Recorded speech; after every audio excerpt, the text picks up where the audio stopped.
Hey everybody, welcome back to the channel. This is Ahili Bhattacharya, your study buddy, and today we are doing something really exciting. Okay, we will solve 10 probability questions on discrete distributions, and I'm not just going to throw formulas at you, right? We are going to understand the why behind every single step. So by the end of this video, you will be able to look at any probability problem and immediately know, is this binomial, or is this Poisson, or is this geometric? You'll have that instinct. So that is the goal. And so grab your notebook and let's go.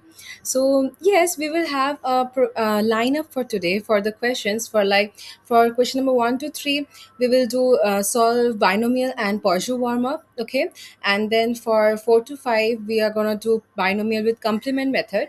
6 to 7 will be geometric failures before success, and 8 to 9 will be geometric two different definitions, okay, of x. That will be a crucial lesson. And for question number 10, we will do independence and variance of combined Poisson variables. So that is all for the warm up part. So let us start with the first question, okay. Yes, and I also want to say something before, that is, before we touch a single question, let me give you the one thing that changes everything, okay? The ability to identify which distribution to use. So, listen carefully this time because this is important before we solve any kind of question, okay? The three questions to ask yourself is, the first one is, fixed number of trials. Is there fixed number of trials? Then it will be what? Think binomial. If question is counting rare events in time or space, then you need to think Poisson, okay? And if you're waiting for the first success, then you will think that it will be geometric. So what is the idea then? The idea is binomial is trials are fixed. Poisson is no fixed limit, just a rate is given. And for geometric, how long until I win? Okay, that is so much important in today's life, right? So yes, now we're gonna start with the questions, and let me give the first question. I will write it. Yes. So let me write with the first question. And yes, of course, I have uploaded the notes, so you can take the questions from there and the solution from there directly. But I would like that you write it with me. Okay. So yes, question. The first question is: a student guesses answers on a 5 question MCQ test, and there are 4 options each. So basically the student guesses answers on a 5 question MCQ test with 4 options each, and you need to find the probability of getting exactly 3 correct. Okay, let me write it. MCQ test, 4 options each. That's so relatable, right? Yes. So 4 options each. Find the probability, find the probability of getting exactly 3 correct answers. So, how are you going to approach this problem? Can you tell me how are you going to approach this problem? First, what I asked you, you have to ask yourself that if we have a fixed number of trials in this question, oh yes, we have, right? Because we have exactly 5 questions. Now, does each question have only 2 outcomes? Correct or wrong? Yes, we have that too. And are all questions independent? Yes, because guessing question number 3 doesn't affect question number 4, right? So that is your binomial signal. So basically, fixed signals plus 2 outcomes plus independence is equals to binomial. Okay, got my point? Now coming to the solution then. What do you have it? What do you have here? Yes. What do you have here? First, n is equals to 5. And what is p here? P is equals to 1 by 4, right? That's because there are 4 options and only one is correct. If the options were 5, p would be 1 by 5, right? Always connect the formula to the real world situation. All right? So, yes, p is equals to 1 by 4. Then q will be what? 1 minus 1 by 4, right? So 1 minus 1 by 4 will be what? 3 by 4. So these are the given values which we have. Now coming, let x, let x be the random variable denoting the number of correct answers. The number of correct answers. Now, this line is typically very important because you have to write this line, okay? What are you denoting your random variable? So basically now this is following the binomial, right? Binomial distribution, and you're going to do just plugging to the values of the formula in the formula. So yes, what is the PMF of this binomial distribution? It will probability of capital X equals to small x is equals to n chooses x, p to the power x, q to the power n minus x. All right, this is the formula, right? Now you have to plug into the formula. What is x here? X is equals to 3 here, right? So writing it, there implies probability of x equals to 3 will be what? 5 chooses 3. N is 5, right? N is 5 and x is equals to 3. So n chooses x. P is what? 1 by 4 to the power 3 because p to the power x, right? So next is 3 by 4. It will be what? 2, right? N minus x, what is n? N is 5 and x is what? It is 3. So n minus x is 5 minus 3, which is 2, right? So if we put this formula and if we calculate it with using a calculator, because we have a privilege of that, and I would really prefer if you do it manually because that will help you do calculations faster. But now we are not going to waste any more time, so just calculate it. I have the answer. So the answer here will be 0.0878. All right, I know the answer, but you have to calculate it on your home by calculator, using a calculator, or you can just do it manually because these are easy problems. Okay, so coming to the next question. This next question will be on okay, I won't say on which distribution. You have to guess it. We will build the intuition. So the next question is, I'm writing it down. Question number 2. Is it visible? Yes, it is visible. So yes, question number 2 is the average number of calls per minute at a call center is 3. So here the average number of calls is given. Now you need to find what? You need to find the probability of exactly 5 calls in a minute. Okay. So find the probability of exactly 5 calls in a minute. Okay, so this is the question.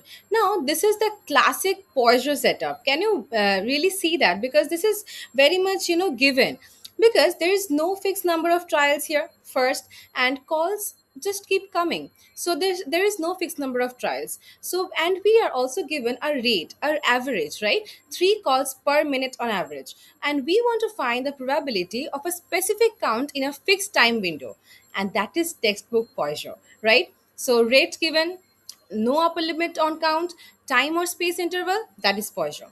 Okay, so now putting it according to the formula, like what are we given? First we write that. Okay, yes. Solution is, first we are given lambda is equals to 3, because what is lambda? Lambda is the mean, right? Mean and the variance. This is the unique property of Poisson. That is the beautiful thing about Poisson, right? That it only needs one parameter, that is the lambda, and that is the average. Everything else just follows from it. Like variance also equals lambda, mean also equals lambda. That is so elegant, right? So yes, lambda is equals to 3, and here x is equals to 5. That is our desired value, right? Now, if you put this into the PMF of the Poisson distribution, what do we get? What is the Poisson distribution? It is probability of capital X equals to small x is equals to e to the power minus lambda into lambda to the power x divided by x factorial. Now you just plug in the values in the formula. Okay, so what do you get? E to the power minus 3 into, and what is lambda here? Lambda is 3, so lambda to the power x. What is the x here? X is 5, and x factorial, then 5 factorial. And you can also again calculate it in the calculator or do it manually. You will get the answer to be 0.1008. Okay, So this is the answer for this question. Now that is a beautiful Poisson distribution question, and that is so direct, right? Like you can directly see this from the question only, because the rate is given and there is no upper limit, and there is a fixed interval, so you can directly see that this is a Poisson distributions question. All right. Now coming to another question. Okay. So coming to the next question of today's class, question number 3. We will actually solve 10 questions. Okay. Yes, a book has a book has zero point 0.5 misprints per page on average. Now what do you need to find here? Find the probability that a page has no misprints. Okay, find the probability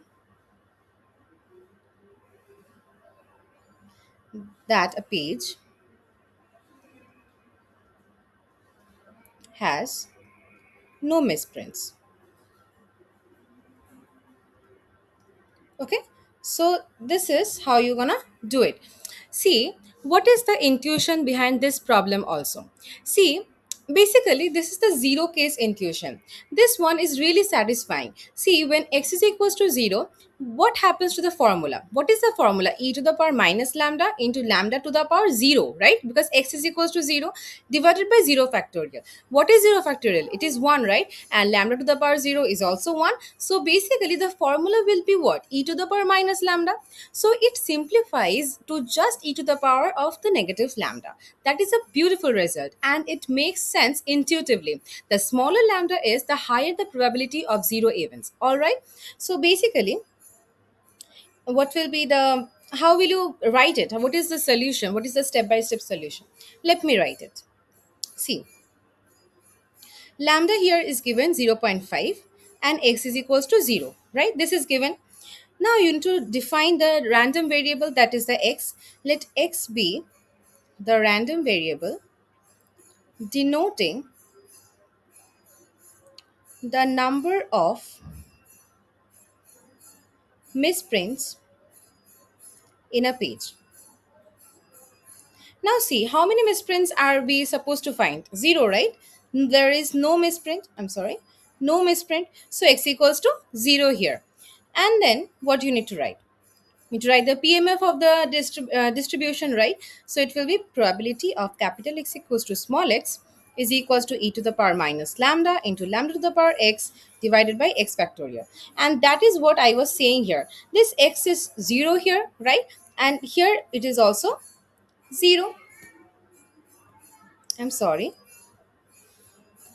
Yes, here's this part is also 0.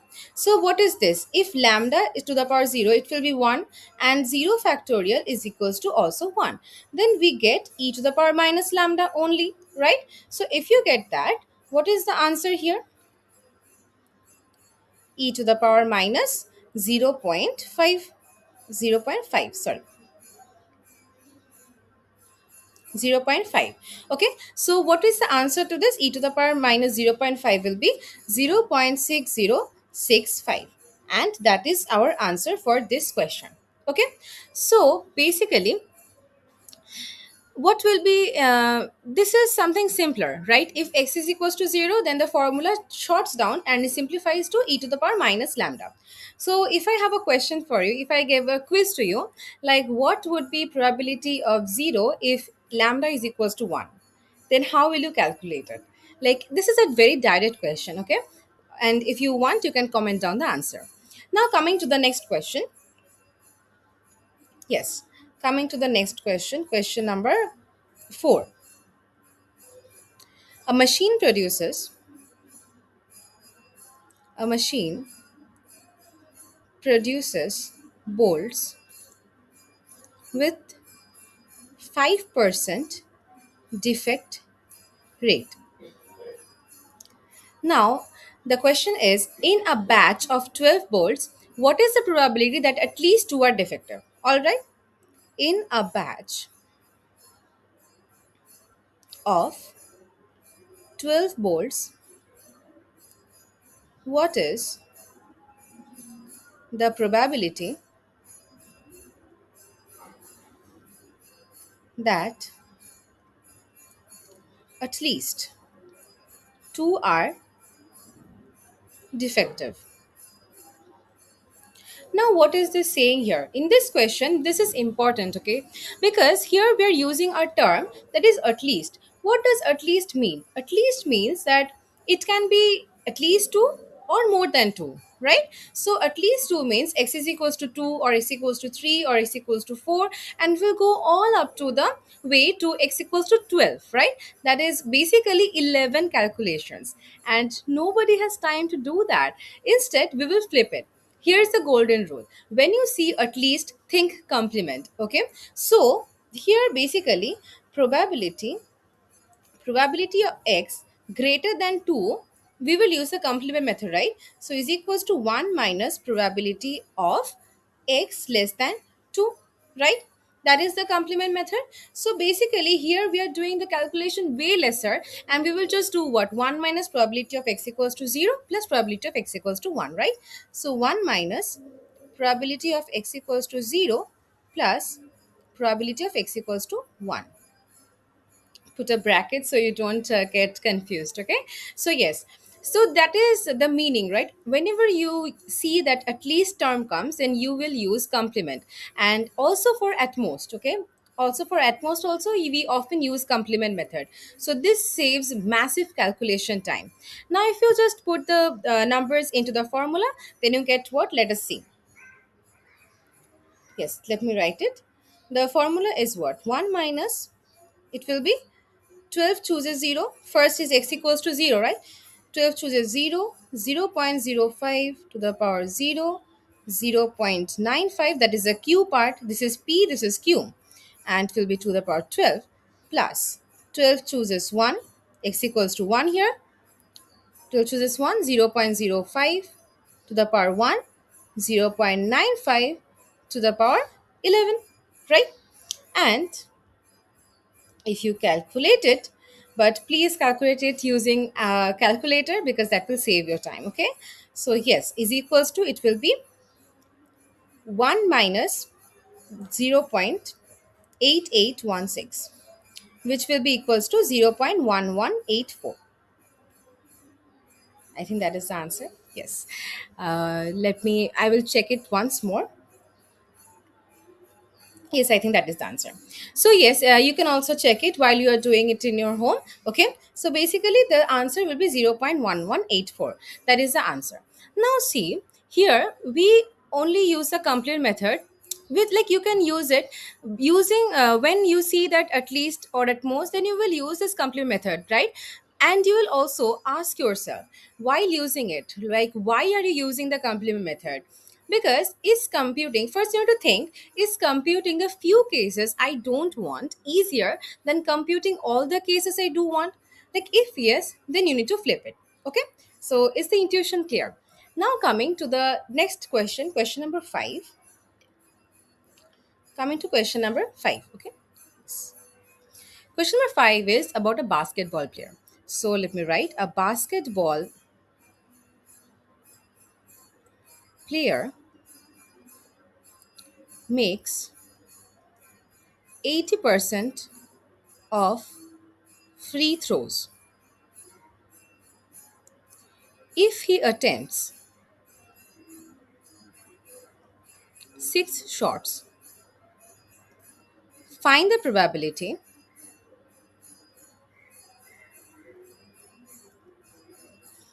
of at max 5 successes. Now you see the wording here. Here it is said at max. At max is basically the at most part. And here you need to use the at most strategy. Now here at most 5 means what? X is equals to 0, 1, 2, 3, 4, or 5, right? That is basically 6 calculations. But wait, if at most 5, what's the only right thing that is not included? Only the thing that is not included, that is x equals to 6, right? Just one term. So here also we will use the complement method, right? So complement will save us again here. So basically what we will write here is probability of x less than equals to 5. Let me write it down. Probability of x less than equals to 5 is equals to what? There is only one term which is left out, right? So 1 minus probability of x equals to 6. We'll write it like this, okay? And if you just plug into the formula, you will get what? It will be 1 minus 6 chooses 6. And here, what was the probability? 80%, right? So P will be 8 by 10 to the power 6. And what is the Q? 1 minus 8 by 10, that is 2 by 10 to the power 0. So basically, the answer will be 0.737856. And also, I need to tell you something very important here, because whenever you're writing the answer, please do not round it up to two numbers, two decimal points, okay? Please round it up until the number you get, because that is the precise correct answer for any probability, okay? And in probability, you must get that type of answers only. So yes, I'm sorry, wait a minute. I'm sorry for the pause. So, yes, the answer will be 0.737856. All right. Now, here you are understanding something very important. Like when at most n minus 1, this is n minus 1, right?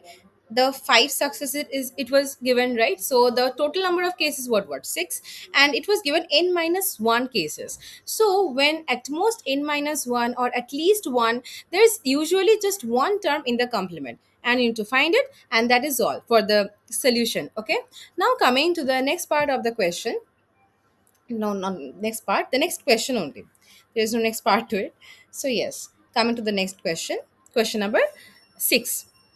Question number 6 is probability of success in a trial is equals to zero point 0.3. So probability of success is given here already, okay? Now you need to the probability find the probability that first success occurs after three failures. Now, this is a different genre of question. Like by only reading the question, you can understand that this is a different genre of question, right? So, here we have a different complete scenario. We are not asking how many successes in end trials, we are asking how many failures happen before the first success. That is the geometry distributions territory, right? Now, you have to think it like a game. You keep playing until you win, right? Like basically, that is human nature. So, we keep playing until we win. How many losses do you take before your first win? Geometric answers that. So basically, what is the key idea which you need to think is that first success until successes before winning, all these terms will direct you towards geometric distribution. And what is the PMF of geometric distribution? It will be probability of capital X equals to small x is equals to P into Q to the power X, where X is what? The number of failures before the first success. And you need to define it every time you write or every time you do the question of geometric. Okay. So please write it here.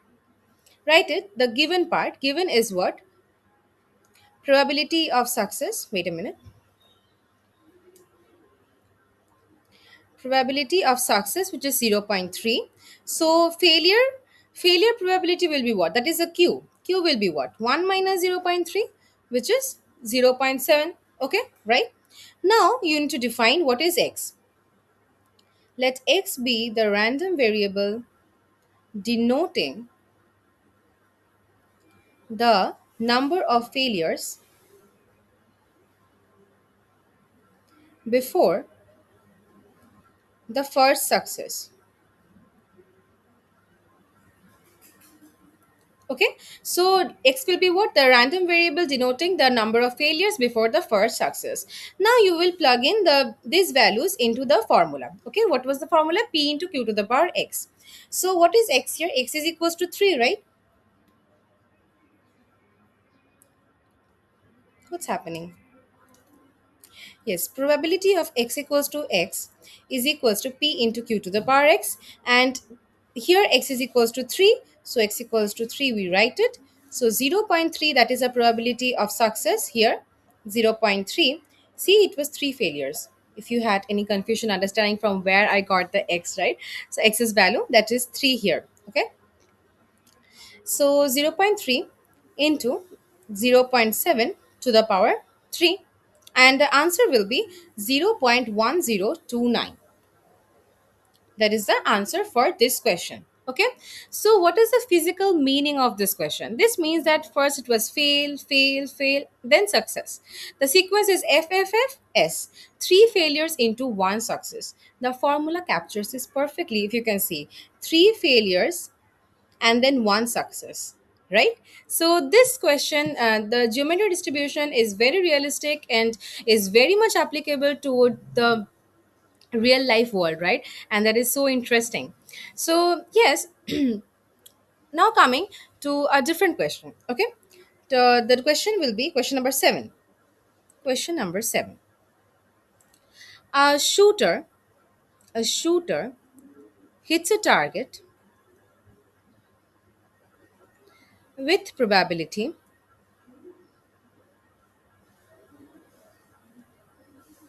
0 0.6. So the probability of the success is given here, that is 0 0.6, right? So now what is the probability? The question here, what is the probability that he needs at most two shots to hit? So you see here, you see what is the question basically saying. Now this is beautiful because instead of just plugging into a formula, let's think about what at most two shots really means in the real world. First scenario is what? He hits on the first shot, then the probability will be what? 0 0.6. It is given. So, the next scenario will be what? He misses the first shot, he hits on the second, then the probability will be what? 0 0.4 into 0 0.6, which is 0.24. Now, from where did I get the 0 0.4? 0 0.4 is basically 1 minus 0 0.6. 0 0.6 is the probability of success, 0 0.4 is the probability of failure. So first time he misses the shot, then the probability will be what? 0 0.4. Second time he hits on the shot, then the probability will be what? 0 0.6, right? So 0 0.4 into 0 0.6, it will be 0.24. These are mutually exclusive events. Both cannot happen simultaneously. So we add them. Okay. Then what do we get? 0 0.6 plus 0.24 will be 0.84. And that will be our answer. That is, we crack the problem just intuitively, not by using the particular formula, right? Now, if we use the formula, then how do we crack it? Let us see.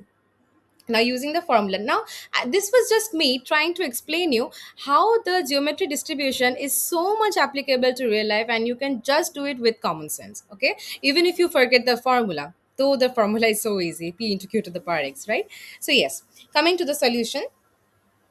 Solution is, first we will write it that shooter hits a target. The probability of success is 0 0.6, and q will be what? 1 minus 0 0.6, which is equals to 0 0.4, right? And as I said that he needs at most two shots. So basically, probability of capital X equals to small x is equals to p into q to the power x, that is the PMF. Now here, what is p here? P is 0 0.6, 0 0.6, and q is what? 0 0.4, and x is here what? X is first part is 0, then 0 0.6 into 0 0.4, then comes 1, right? Because first there was success in the first shot, and then comes success in the second shot. That is, we have to calculate the power to be 1 for the failure. Now what will be the answer? It will be 0.84 if you calculate it. If you calculate it, you will see that the answer will be 0.84. Now see, you can write it here. Probability of x less than equals to 1. Why? Because there were two shots. And if you define what is x here, you will write it like this. Okay. So basically this question is done. And yes, I will always ask you to try to build physical intuition before the formula. It's a great step. Okay. Now coming to the question number 8. Okay. Yes, this ink only. Question number 8. A die is rolled until a 6 appears.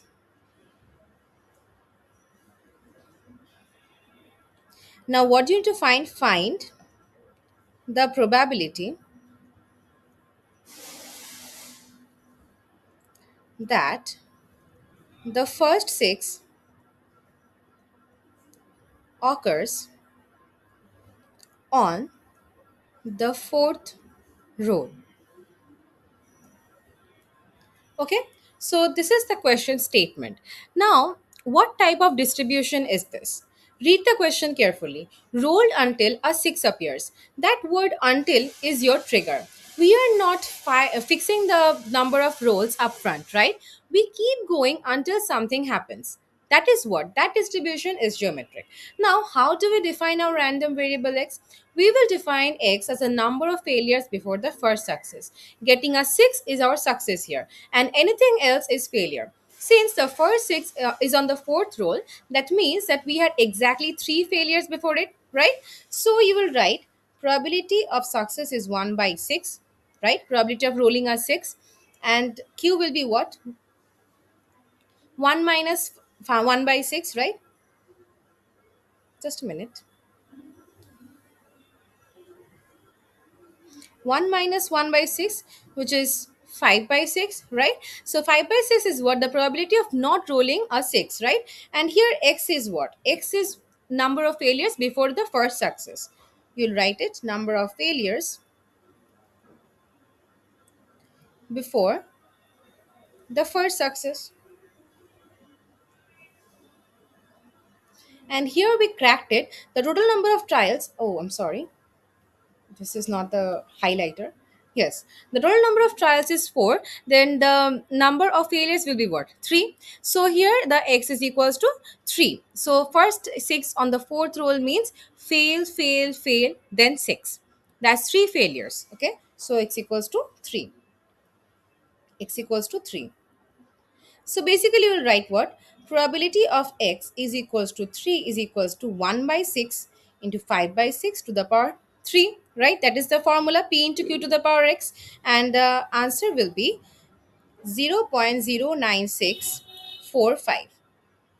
That is the answer for this question. Okay, so the sequence is not 6, not 6, not 6, and then 6. 3 failures are 1 success. X is equals to 3.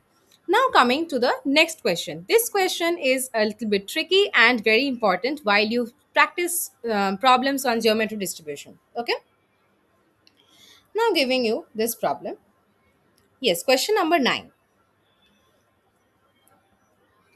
A machine works correctly works correctly with probability 0.9 each trial. Okay, you see what I have written? A machine works correctly with probability 0.9 each trial, and you were asked to find what is the probability it fails for the first time on the fifth trial. Okay, so let me write it down. What is the probability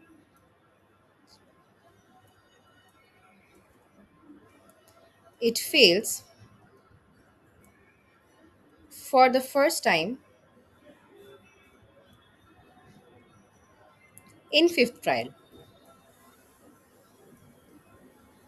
Now, this is the question. Now, there is a crucial difference. This question will look similar to question number 8, but there is a very important twist here. In question number 8, we were waiting for the first success. Here, we are waiting for the first failure, right? So, the machine working is a good outcome, but we are tracking when it first fails. So we flip our definition. We will let x be the random variable denoting the number of successes before the first failure. And here success means the machine works and failure means it breaks down, right?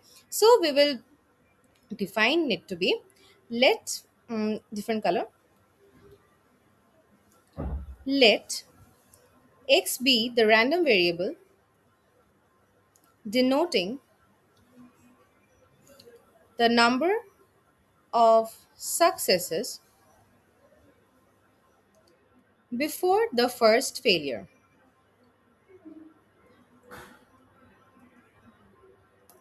Now you see here in definition of question number 8 we wrote what? X is equals to failures before the first success, where we were writing the PMF will be P into Q to the power X. In question number 9C we are doing a different problem. Here our X is successes before the first failure. So here our PMF will also change a bit. That will be probability of capital X equals to small x is equals to P to the power X into Q, right? Because we are studying for the successes, not the failure this time. So the multiplication of the power, the multiplication over and over will be on the successes, right? So when the question asks about the first failure instead of first success, swap the P and Q in the formula. The roles get reversed. That is all for this type of question. So here we are seeing that the machine fails for the first time on the fifth trial. That means it worked correctly on the trials 1, 2, 3, and 4, and then failed on the trial 5. So we had 4 successes before the first failure. Then the x will be what? 4 here, right? So we will write it. What is the probability of success? It is 0.9. Then probability of failure will be what? 1 minus 0.9, which is 0.1, right? That is the probability of failure. Now x will be what? X is what we said, x will be 4. How many successes before the first failure? That is x equals to 4. Now if you change the definition of the PMF, that will P to the power x into Q, then you get what? 0.9 to the power 4 into 0.1, right? And what is the answer here? Answer will be 0.06561. 0.06561. That is the answer for this kind of question. Now you see that the sequence here is what? Work, work, work, work, and then fail. So 4 successes, then the first failure. So x will be 4. Now the quick trick is count whatever comes before the first event. Okay, before the first event. That's your x, the value. That is your x. Okay. Now something I want to elaborate more on this kind of question is that this is probably the most important thing in this entire video. Okay, so both question number 8 and question number 9 are geometry distribution problems, but the formula changes based on how you define your random variable, right? Defining a random variable, so from this thing I want to say that defining the random variable is very important task while doing the distribution problems. Okay, what was the version 1? Version 1 was waiting for the first success, where probability of capital X equals to small x is equals to P into Q to the power X, where X is a number of failures before it. Now version 2 is what? Waiting for the first failure. Here probability of capital X equals to small x is equals to P to the power X into Q, where x is a number of successes before it. There is no need to memorize two formulas separately. Just remember, q is always the probability of the trigger event, the thing you are waiting for, and it always comes first in the formula. And p is the other outcome. And it gets raised to the power of how many times it happened before the trigger. Okay, that is all. Now coming to the question number 10, this will be on Poisson variable. Okay, this will be another very interesting question and a very important type of question. This is a little different type of question. Now let us see how do we solve it and what is the question. The question is, if x and y are independent Poisson variables,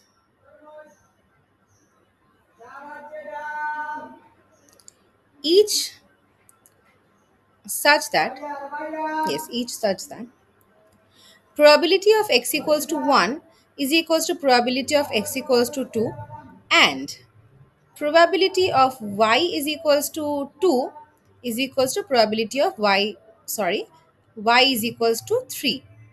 Okay, now here the important thing is you need to find something else. Find the variance of x minus 2y. This is important. Why is this important? Because see, when two probabilities from the same Poisson distribution are equal, we can solve for the lambda algebraically, right? Because the equations will be the same. Now, if I solve it for you, see, how will we write it? First, let us say x follows Poisson lambda and y follows Poisson gamma. Okay, we are changing the distribution's parameter. Okay, because if we study on both the same thing, that will be difficult, right? So first, let us solve for the probability of x. Okay, for this part, see, it is given that the probability of x equals to 1 is equals to probability of x equals to 2, right? Now, how do we write it basically? You write it as e to the power minus lambda into lambda to the power 1 divided by 1 factorial is equals to e to the power minus lambda into lambda square divided by 2 factorial, right? And if you further simplify it, you get what? You cancel this e to the power lambda's part, okay? And here you are left with lambda is equals to lambda square by 2, right? And if you're left with that, then you can easily calculate what is lambda. Lambda is equals to 2, because if here also you can do cross multiplication and just find the value, right? So lambda is equals to 2 here. Now see, now we find that that is the lambda for the x part. Now we will, sorry, now we will find for the y part, okay? So basically, y will be what? Yes, y is here. That was given probability of y is equals to 2 is equals to probability of y is equals to 3, right? Now if you put it into the formula, you get what? E to the power minus gamma into gamma square by 2 factorial is equals to e to the power minus gamma into gamma cube by 3 factorial, right? And if you do it further calculation, you get what? Gamma square by 2 is equals to gamma cube by 6, right? And then you get what? You get from here that gamma is equals to 6 by 2, which is basically 3. So from here we get gamma is equals to 3. So here we get that the variance of x. What is the variance of x? That is the lambda, right? Lambda is also the mean and the variance of Poisson distribution. So for lambda, that is the variance of x, that is equals to 2 here, right? Yes. Variance of x is equals to 2 and variance of y is equals to 3. Now we are asked what? We are asked variance, find the variance of x minus 2y. For this, you need to know something very important, okay? That is, what is the formula? We need a critical formula for this. Let me write down the formula. You can also write it as a note, okay? Note it.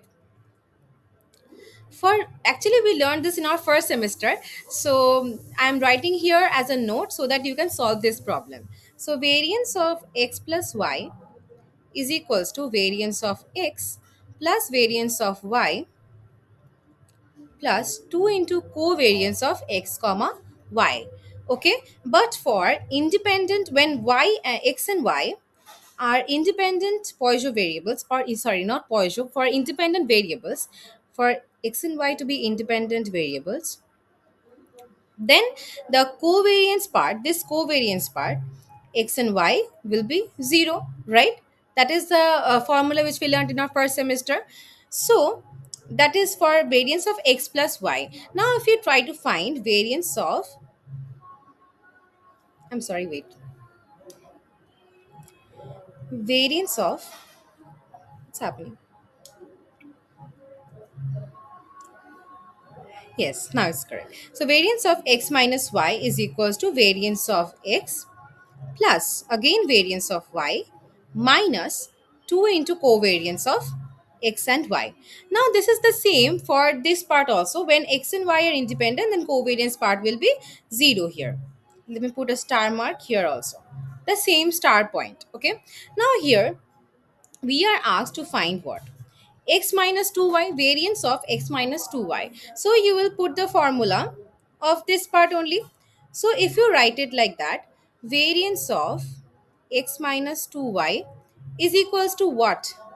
Variance of x minus 2y will variance of x plus variance of 2y minus 2 into covariance of x comma 2y, right? So let me write it. Variance of x plus variance of 2y minus 2 into covariance of x comma 2y, right? Now this part will be 0 because here in the question itself it was given that it is independent Poisson variable, so the variables are independent, so this part will be 0, so we will cancel it out. Now we already know what is the variance of x, right? Variance of x is equals to 2. So write it like that, 2 plus, and we also know what is variance of 2y. If we have a constant inside the bracket part, we take it outside and square it, right? So 2 square into variance of y. Now 2 plus what is 2 square? 4. Variance of y is what? 3, right? So 4 into 3. So 2 plus 12 is equals to 14, and that is the answer. Okay, so basically that is all for today's class, and we did what we practiced 10 questions, 10 mixed bag questions. Let me come to the front page all over. That's how much we did, right? Now see, that's all 10 questions for you guys, and let's do a recap of the key instincts we built today. Okay, first instinct was binomial. What was when we use binomial? Binomial is when there is given fixed trials and there are given two outcomes and asking about a count of successes, all right? And what is Poisson? When do we use Poisson variable or Poisson distribution? That is when we are given a rate, asking about count in a time or space window, that is the interval is also given. And when do we use geometry distribution? When we are waiting for the first event, like count what comes before it, okay, before it. And when do we use the geometric flip version? That is when we define x as failures before successes or successes before failure. The formula changes accordingly. Okay. And the yes, the complement method also, that is also very important thing which we learned today.